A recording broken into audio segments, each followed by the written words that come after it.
10 let Magdalene, kako bi ocenili? Super. Jaz mislim, da dela so zelo dobra. Žirija je bila posebej nad nekaterimi kategorijami zelo navdušena.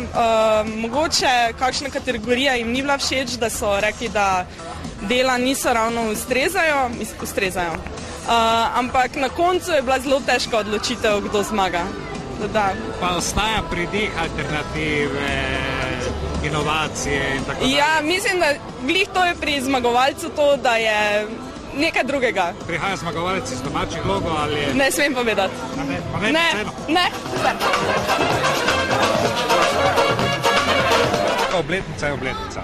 Tako? Kako bi ocenili? Je ostala Magdalena taka, kot se zamisli pred 10 leti, ali ima kaj novega, prinaša več profesionalnosti, več pridiha, postaja festival podobni festivalom ali ohranja tisto prvobitnost? Zdaj, festival Magdalena se je začel pred 10 leti in zdaj 10. obletnica, zdaj jo praznujemo kot jubilej, definitivno je pa potrditev, da ima festival svoje mesto in ima ljudje imajo še vedno željo prihajati sem, vedno znova prikazati nove generacije svoje delo, ki ga hoče želeti predstaviti.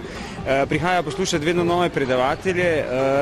Kar se pa tiče iz organizacijskega vidika, bo vedno ostala sproščena, neformalna in nek odprt prostor za ljudi, ki pridejo vsem z interesom, da se spoznajo, da spoznajo nekaj novega in na nek način mogoče tudi delajo skupaj.